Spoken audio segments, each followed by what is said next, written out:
uzi yuko ari adui nabo bagombye kubuza. Bana mboka wazalendo awa deja tozana ngumba ya nani ya Burungu tobeti Munguna Akimi avuki soki na nani na kote ya nani ya Bwiza na banzike biso ba patriote toko bundira mabele na biso tisuka na suka titoko na frontière jamais tozonga simate mon cher tosa la musala oyo ezali mabele na biso jamais Rwanda akoki ko saboter mboka na biso te. Bana mboka Munguna abeta mibole grema toko beta ti na suka manduki tozana yango minisio tozana yango eza ya kolobateke eza mbere ndenge tozali kosomba minisio lelo eza dengo wana te awa tozali ba patriote nyoso tozana yango manduki tozana yango makambo nyoso mulia tout ça jamais Munguna a profité mabere na biso ya Congo te parce que Rwanda soki azali mboka ne soki ezamuke alingia bakisa mboka na biso ya Congo mutu na mutu aye bake oyo agokufila mabele na ye oyo ezali mabele na biso jamais Rwanda akoki ko diminuer ta 1 km ata mukolo moko te. Est-ce que bozona ndanga malamu? Tokobeta Munguna ndenge sengeli tozali na komanda 4e secteur AFDPH tozali kobunda naye azo manevre bien azo beta wadachoka Akimi alongwe naye Akemi Lukula Ndoki wana Rwanda ataza ko utiliser ye wana zazoba ya muhutu Munguna akomema esika nini? Eske akanisi Kagame akopese nini? Neti banyangaragata wana bazo utiliser bango mema politike o bazana yango ayebi na yete. Mwana machenga zotanga wapi? Mwana machenga zotanga na Bulaya. Mwana ya Zaidwa awa azotanga na Kigali. Meneti nyama badachoka wana bebi simboka na bango akeko sali la M23.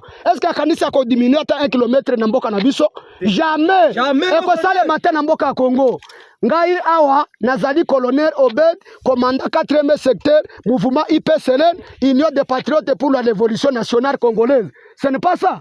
Mozona nanga malamu. Tokobeta Munguna ndenge sengeli, ba commandant Mosamula Musala malamu, gouvernement eko kanisa bino. Tozali ba patriote, tomipesi pona mabele na biso ya Congo. Jamais Munguna akoki koningisa ta mukete. Biso ezali mboka na biso tobeta Munguna ndenge sengeli. Ndenge ezali.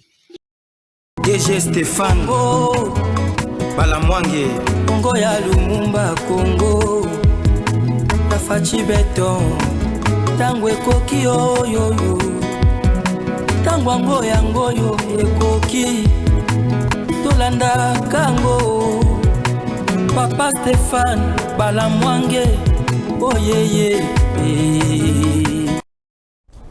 Bien. Otikota là c'est la haute tension au niveau. Il y a province, il y a Nord Kivu. Là, ce sont les efforts fournis. Et pas Ndekonabiso, Wazalendo. Les Wazalendo sont comme nous. Les Wazalendo ce sont des civils. Au Balobi, Bakotika la Simate, Bakotika la Tshisekedi di charge Mbokate, Bangope Bako travailler pour libérer la République démocratique du Congo. Mokana biso et Kambamaki Nabapaya pendant plus ou moins 19 ans à 20 ans Mokana biso et Kambamaki pas Bapaya. Alors, vu la pression locale de la population congolaise, to telemelaki ke Bapaya bakoki susu Kambamboka biso te. Et Mokana biso et Komaki libéré, Tshisekedi a pris la manette des commandes de la République démocratique du Congo. Mais jadis, avant Mokanabiso qui entre les mains de Kabila. Kabila, c'était un étranger qui coopérait, qui travaillait, qui gérait ces pays au profit Yabarwandais. Alors, Mokanabiso, pendant plus ou moins 4 mandats au Kabila a sali à la tête de ces pays, quelque chose qui est anticonstitutionnel. Kabila a cambi Mokao pendant plus ou moins 20 ans. Kabila a pris ces pays en 2001. Il a quitté au sommet de ces pays en 2019. Et comptez aussi le nombre d'années où Kabila, le père, a Kambaki Mbokao, c'était en 97. Alors, ces pays étaient sous gestion, co-gérés entre Kabila et Kagame. Et presque la majorité des localités à Sud Kivu, à Nord Kivu, à Ituri, et aussi à Maniema, c'était sous contrôle de l'Ouganda et du Rwanda. Biso Baï Kongomani, on n'avait plus quelque chose à dire par rapport à Mabele Ozali Mokanabiso. Et si vous voyez aujourd'hui la capitale, il y a Rwanda qui est Kigali, vous voyez aussi la capitale, il y a Mboka Otobengi Ouganda qui est Kampala. Ces deux capitales sont construites par les ressources minières de la République démocratique du Congo, par les richesses de la République démocratique du Congo. Il y avait un fait vert au Kabila à Fongolelaki, les deux pays, on dit là-bas, Kotaba, Piye, Basala, Obasali. Même aussi la Tanzanie. Allez, aujourd'hui, Mokonzi Mboka Tshisekedi Azul Mboka Nabiso a commis Kokambango avec détermination. Il a même dit ça lorsqu'il était allé déposer sa candidature au niveau SNI à Lobby. Le pouvoir, c'est entre les mains de la population. Alors la population, soyez et restez déterminés parce que Binembe Bozan a monopole à couper sa bokonjina moto avec beaucoup d'amour et détermination. Parce que Moka o bazali ko envier yango epe abato belé bamindele bazali ko envier bamindele bazali ko luka ko zomboka o ko mettre yango à la disposition ba étranger pour baza na facilité à ko sala one so basala il y a longtemps. Mais depuis que tu sais que dit là bazali sous na moi fait vert et facilité à ko sala o basala te il y a longtemps.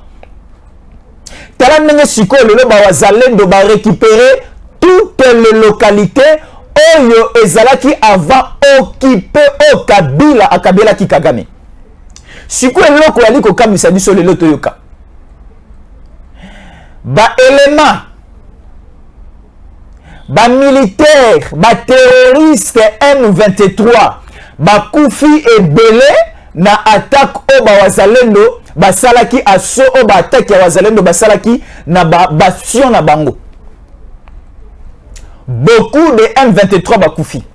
Suko Kagame aussi a lancé un message.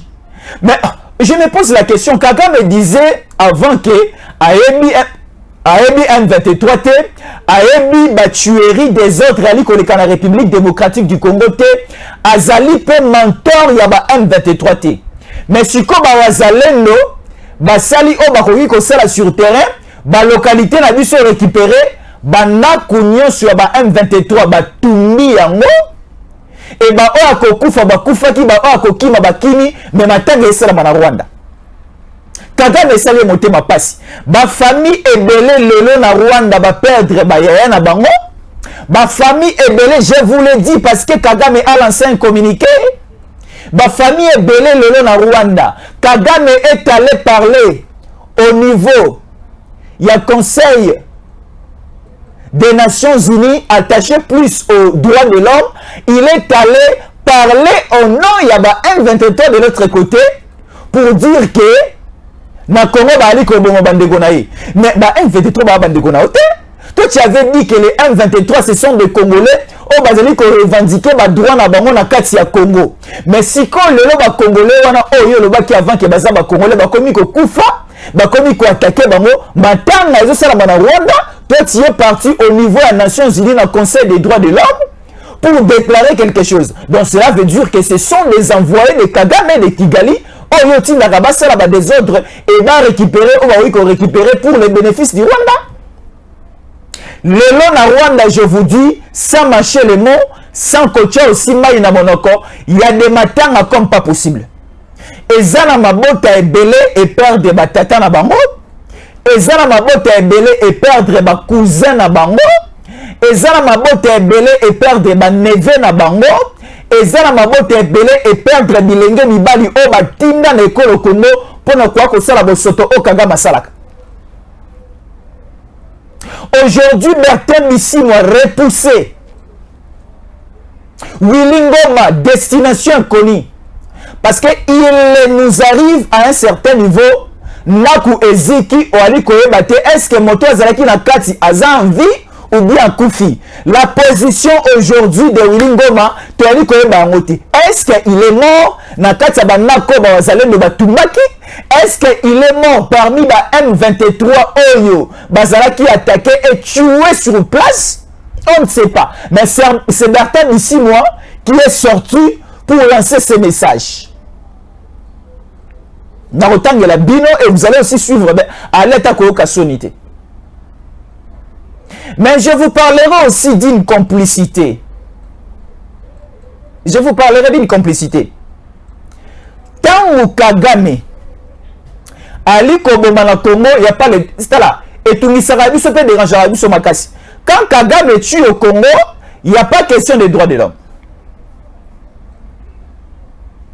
Quand les M23 Ali Koboma na kata territoire congolais, il n'y a pas question des droits de l'homme.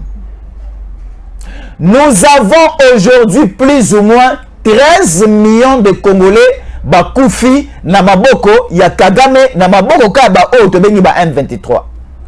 13 millions de Congolais. Aujourd'hui nous parlons du génocide congolais. Et là les Nations Unies, là Bitou Keïta, là aussi la MONUSCO n'a jamais parlé de ce que nous appelons le droit de l'homme. Quand M. Doualiko Koufa, on nous considère comme des animaux. On nous considère comme les coqs, comme des poules. Donc, on ne va pas parler du droit de l'homme. Mais si de notre côté, quand les Ouazalem commencent à attaquer les sites, quand les Ouazalem ont pris ce courage-là, de déloger ba M23 na bisika o banayi ko occuper illégalement na mabela Congo et belé ba koufi et belé ba koyi na se et belé baza capturé, on commence maintenant à nous parler des droits de l'homme et pas à Bintou Keïta. Parce que toke na bango na chemin à diplomatie ba yo kité. Toke naki na bango na sommet na masolo ya Luanda ba yo ka kité. Toke na bango lisusu na masolo na sommet ya Nairobi bayoki te tango tokoti na kati ya likita oya EAC to solo la ki lisusu na Bujumbura les cesser les feux et chaque troupe il faut bazonga na ba position na bango et aussi on a demandé au M23 un cantonnement au niveau de Sabinyo batikalaki ko kamote batikalaki na Bunagana batikalaki na Kichanga batikalaki na Kishishe batikalaki na ba localité nyonso o banayi ko occuper na kati ya territoire ya Masisi na kati ya territoire ya Rutshuru na kati ya territoire ya Nyiragongo. Ce sont les trois grands territoires de la province du Nord Kivu. Oyo ba M23 bazwa ki ba cité na ba localité ebele ba village ebele ba komaki ko occuper na ba territoire misato na tangi Nyiragongo, Masisi na Rutshuru. Alors toutes les localités, villages et cités oyo ba M23 bazalaki ko occuper au niveau ya Rutshuru nyonso déjà ba ravir yango eta ba wazale de coup de chapeau. Alors comment expliquer moto ozali ko va na ndako moko alingi bolamu na yo te mais alingi bolamu ya ba voisin? Par là je vais dire quoi? La MONUSCO, par l'entremise ya Bintou Keïta, ils ne sont pas contents. La MONUSCO, elle n'est pas contente. Il y a un exploit au Bawazalem de Bali que ça sur terrain. Pourquoi je le dis? Parce que Bintou Keïta venait là de signer un communiqué, elle n'est pas ici. Elle a signé un communiqué depuis le siège. Il y a droit de l'homme et à l'obinini. L'isolo ezalaki ya Luanda que ba différentes forces, il y a République démocratique du Congo va attaquer ba M23 pas de cette manière. ezalaki ke ba M23 bakende ko se cantonner quelque part. Tant qu'on va se cantonner quelque part, il y aura maintenant un dialogue entre le gouvernement de Kinshasa et les M23. Mais nous sommes surpris sur le terrain. La feuille de route oyo ya masolo ya Luanda ndenge to solo la kike et pas oyo ba M23 ba ke na Sabinio côté lisusu gouvernement de Kinshasa ba sona ba M23 pour trouver un terrain d'entente. Mais du côté Kinshasa, ils n'ont pas respecté la feuille de route ya Luanda. Donc cela veut dire que aujourd'hui, la MONUSCO est contente que ba sepelité na maye o ezali ko salama na est na nord Kivu na ba localité nyonso oyo ba wazalendo bali ko sala bali ko récupérer.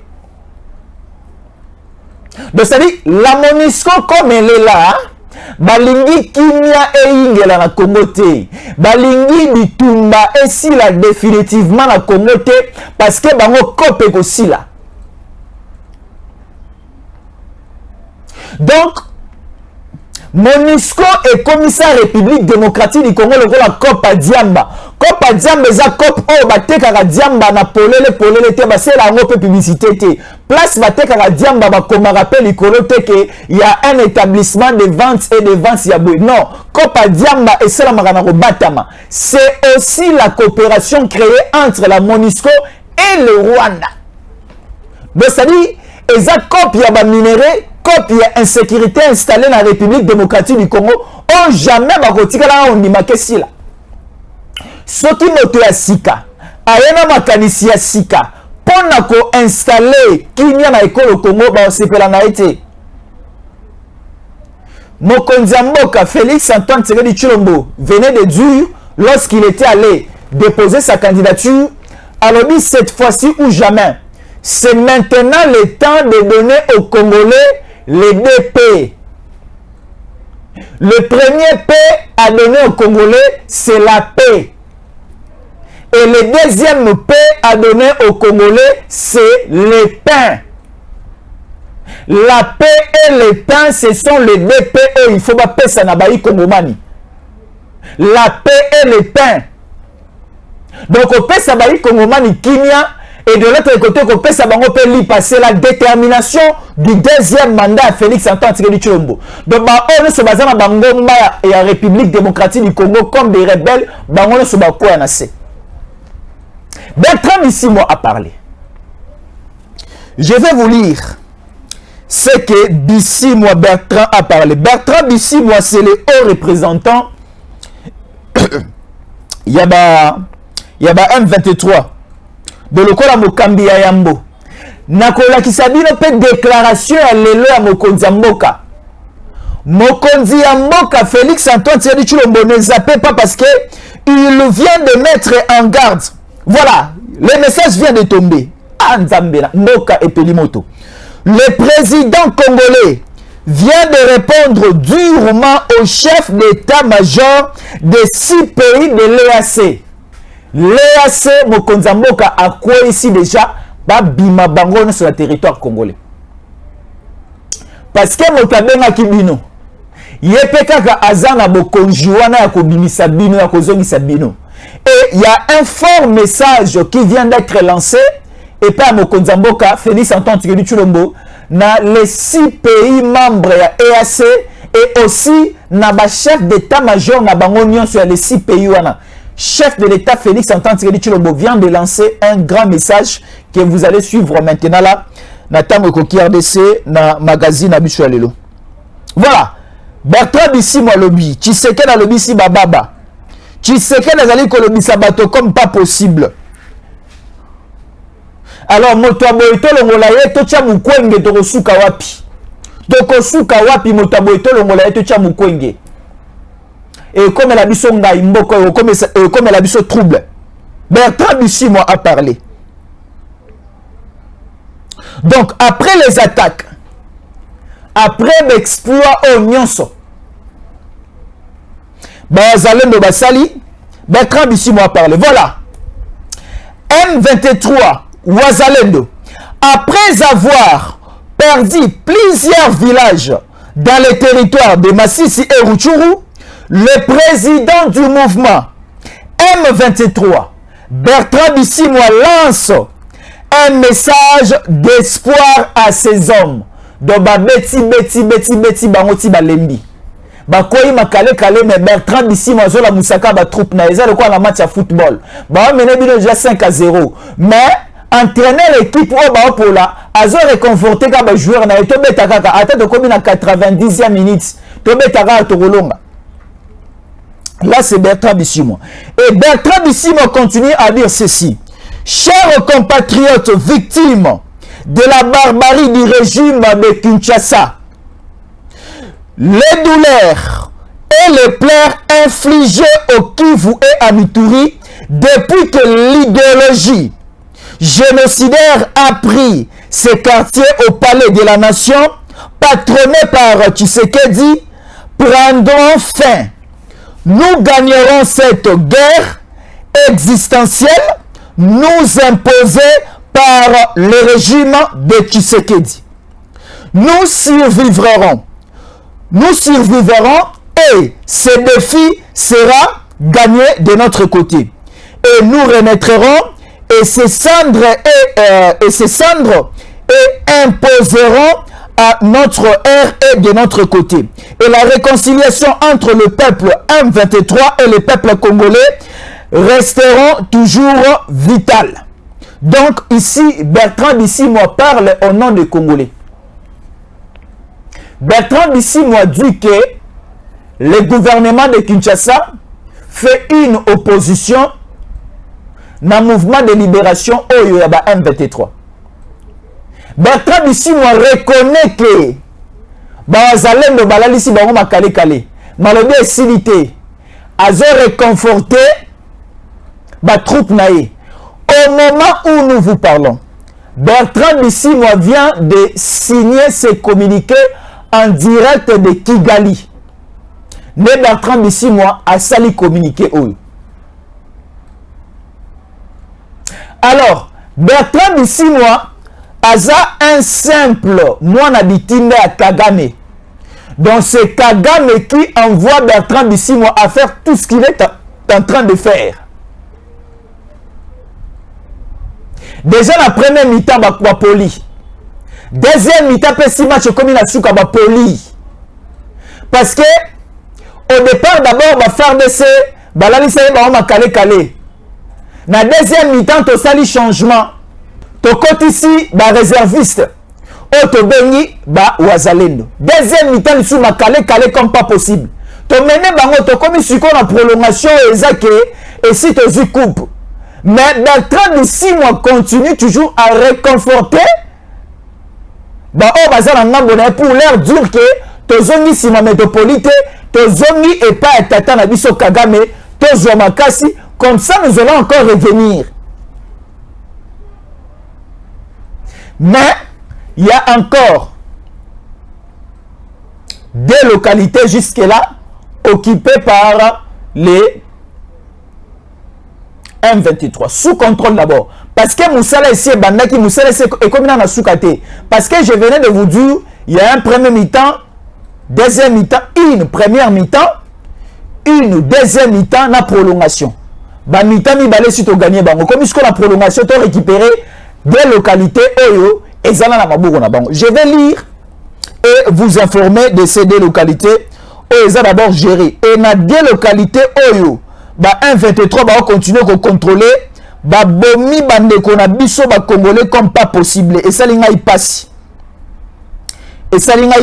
il faut ba konzambo kana biso bazwa cette histoire au sérieux ba kende kota la situation wana et aussi pas simplement le wazalendo parce que comme charge makasi likola mapeka na bango et bazala aussi soutenu et pas il y a FARDC et aussi la police si possible. Voilà, nous sommes là.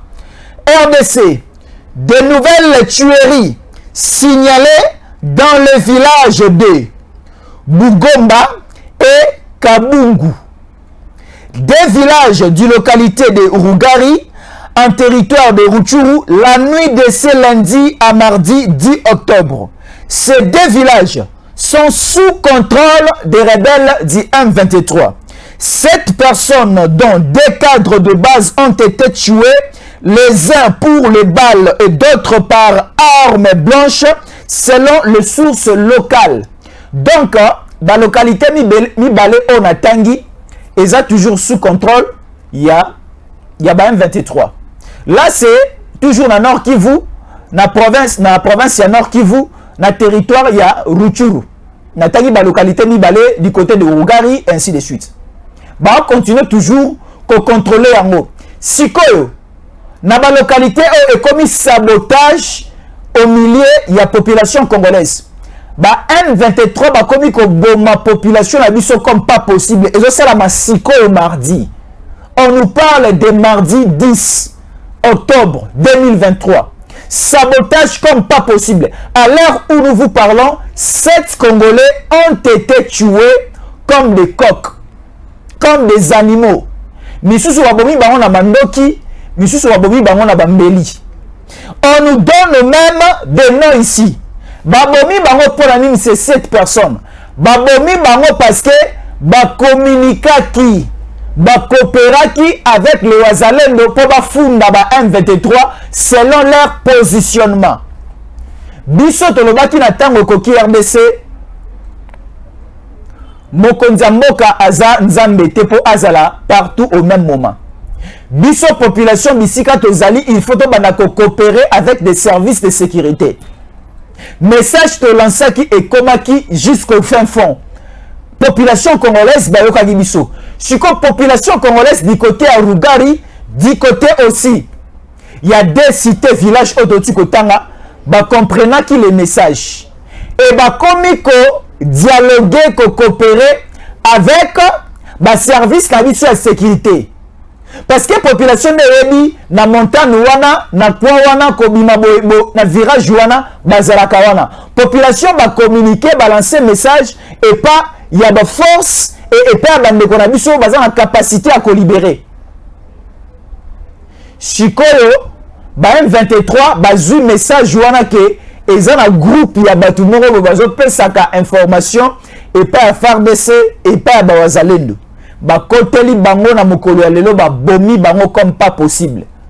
Donc bimisio na naku na yo batio liboso ya bana na mwasi na yo bomi yo. Bimisio elenge mobali bayoki yo selon ba renseignement na bango ko ali ko pesa d'information du côté de Wazalendo et du côté à force loyaliste bomi yo sur place.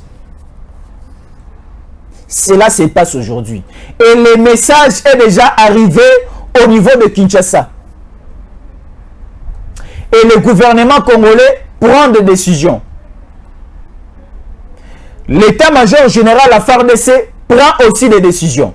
Et tant le message est commis dans la matière de Wazalendo wana babeli liboma. Balobi, aujourd'hui même, nous allons aller récupérer les 2 territoires dans la Rutshuru, na Rugari, il faut et na ngambo na biso. Parce que makila 7 personnes de ces 7 Congolais bakoufi eza cher pour na biso. Au niveau ya Rutshuru mobimba, Bawazalendo ba déclarer na kwa na bango deuil national. Ba déclarer na kwa na bango deuil national balobi avant deuil national na bango elongwa jusque bako récupérer les 2 localités où ils ont toujours na maboko yaba M23. Alors na localité et des cités oh nyoso yaki na maboko yaba terroristes et les M23 quand les M23 en complicité avec l'armée congolaise bali ko attaquer bango bazoki ma vers le Rwanda. Alors tant qu'on va commis vers le Rwanda et Kagame aussi est allé au niveau. Il y a Conseil international et mondial. Il y a droit de l'homme. Kagame a fait un message. Kagame dit ceci. Il est totalement déçu du régime de Kinshasa pour ces tueries et pour ces barbaries infligées à sa population.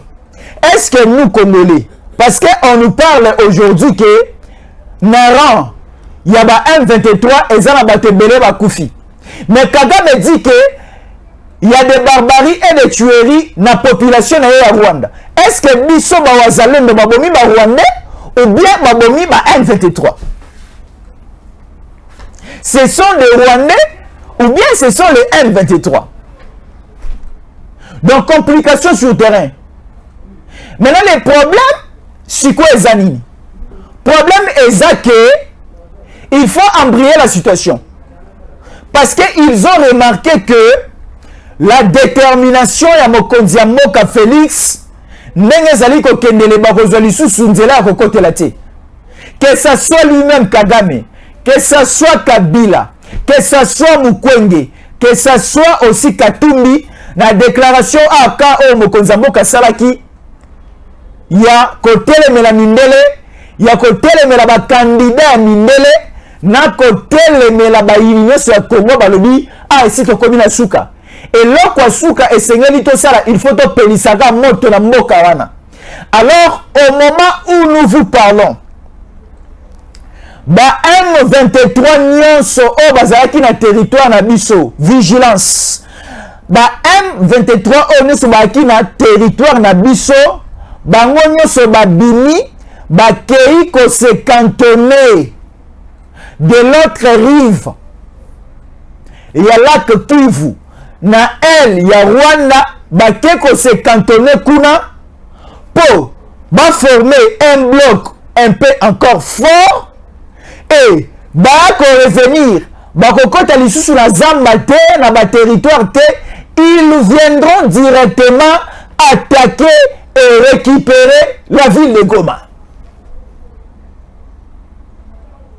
Ils viendront par Gizeni. Gizeni, ils entreront vers Goma. C'est ça le dernier schéma. Toyoki bango déjà. Balobi trop c'est trop. Tala, eza bandeko mususu, omoni na vie na lobango, chaque fois, na vie, il faut soigner zalaka. Et loko eza yo, ata bundio, lembi, soki eza yo, oko finir toujours par ozwa yango. Mboka o ezalaki ya biso, mabele o ya Nord Kivu ezalaki ya biso. Mais Kabila a signé un accord en 2009, en 2012, où il a octroyé la licence d'exploitation, licence de commandement, licence de pouvoir, licence de contrôle, et pas Yaba Rwandais, et pas Baïniamboka. À l'époque de Kabila, le Congo n'était pas libéré. À l'époque de Kabila, Bunagana n'était pas libéré. À l'époque de Kabila, l'aéroport de Goma était toujours sous contrôle et sous la gouvernance de Kigali. Mais on ne le sentait pas, on ne le remarquait pas.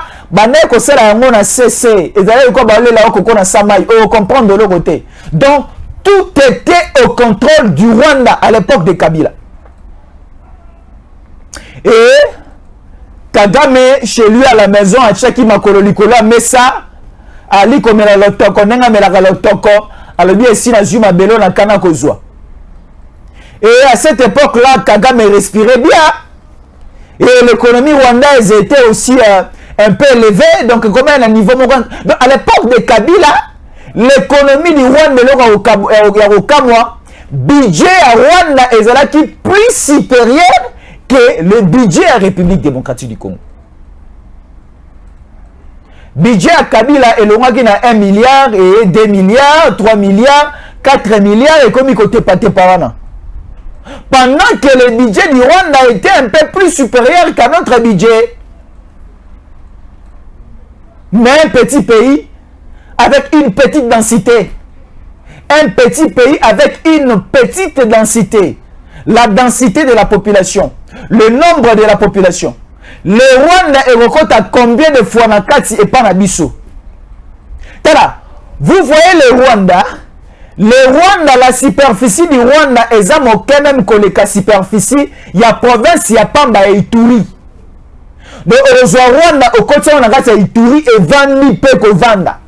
Donc Ituri tu peux considérer comme un récipient ou le Rwanda ko taper vandi. Mais un petit pays ne peut pas continuer à nous malmener jusqu'à ce niveau. Parce que là, on vient de comprendre et de confirmer que Ban 23 baza bandeko na biso te, baza na molongo ba congolais te, basala pe combat pour la libération du Congo te, ba déclarera pe participation na bango na gestion ya mboka lokola ba congolais te. Les M23 aujourd'hui, on vient de le confirmer juste par les déclarations de Kagame que ce sont les Rwandais. Oh bazo luka bazwa oh Kagame luka kozwa mabele na biso. Mais cela n'arrivera pas. Et ça ne va pas aussi aboutir. Parce que nous Congolais nous sommes déterminés. Nous Congolais nous sommes déterminés. Merci beaucoup. Il y a un lieutenant vers le Nord qui m'appelle, mais excusez-nous. Excusez-nous, merci beaucoup de nous envoyer toutes ces informations. Ça nous fait vraiment du bien et merci beaucoup à vous. Vous êtes très nombreux. Et maintenant, je vous parlerai. Il y a un message à Mokonzamboka. Voilà. Ça est déjà là, le message du chef de l'État. Voilà, Félix Antoine Tshisekedi Tshilombo, candidat à sa propre succession aux élections de ce décembre. Voilà. Aujourd'hui, nous avons une force étrangère. Une force étrangère appelée la force régionale de l'EAC. Et cette force étrangère de l'EAC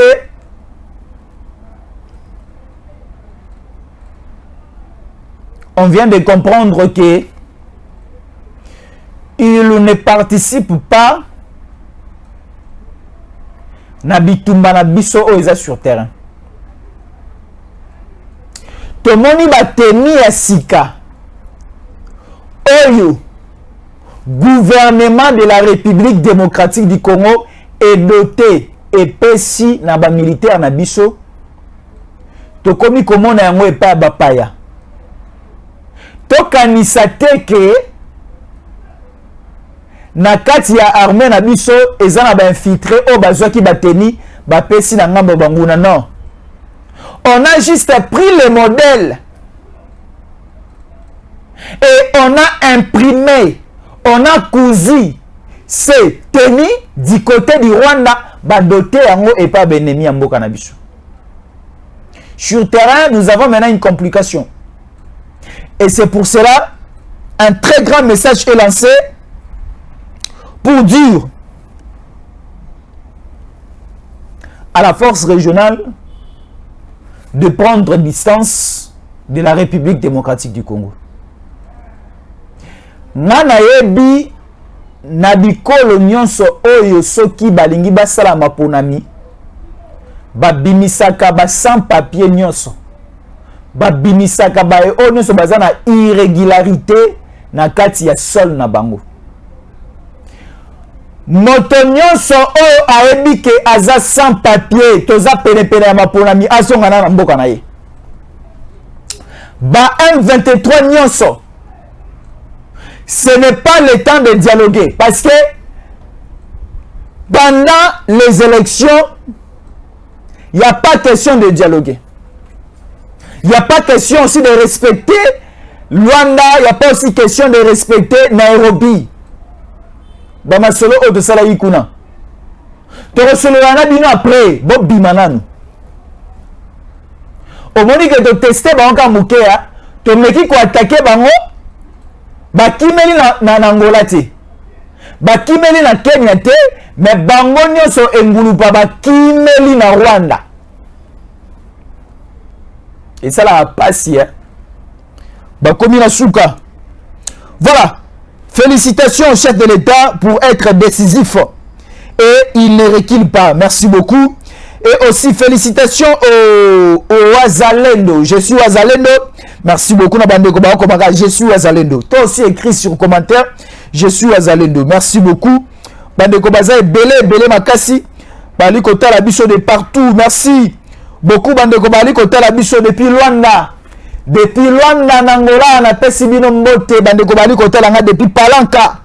Na Luanda na moni Glodi Vangu Boika.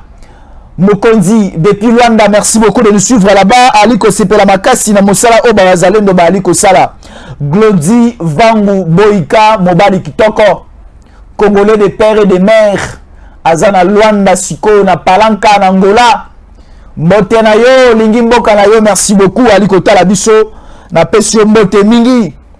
Mbote lisusu mingi na général John Chibangu Aliko Tala Biso.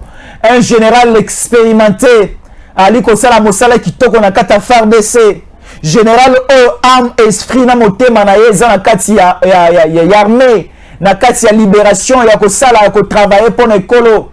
Général John Chibangu Ali Kopeso Mbote Ali ko travailler malamu. Nous demandons encore au chef de l'État ya kopesa o promotion makasi ya ko mata sulikolo makasi parce que tout le monde a une expérience. On a volonté, on a motema, on a travailler pour la mboka na yo. On dit l'armée est apolitique. Un militaire ne peut pas faire la politique. Le John Nunga bimi libanda ni beko. Mais ba général John Chibangu bazaka na kati ya sietu wana. Bazaka na kati ya ko respecter libeko. Bali ko la pongite pona ko bali ko veiller poka kamboka o ezala libéré. To sangipe na mokonzi ya mboka apesa encore atia lisusu attention na ye epa ya général John Chibangu surtout na mosala wana ya est atala lisusu makasi nord Kivu wana atala lisusu makasi Ituri atala est mobimba wana général John Chibangu a libéré yango a travailler expérience na ye tolingi ekota na misala ezala sur terrain.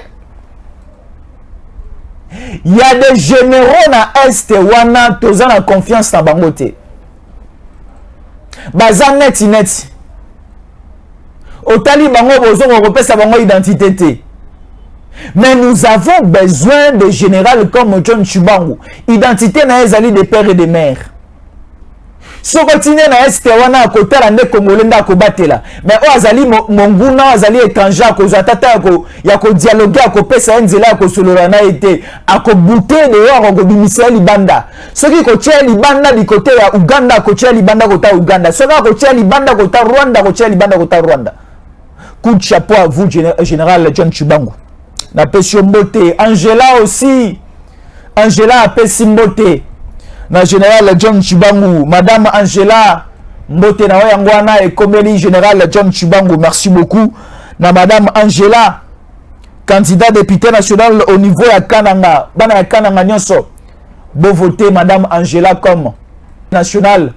Et que ça la biso malamu madame Angela, maman kitoko, moi si kitoko, mbote na yo, mbote na ope komi et ben général John Chibangu.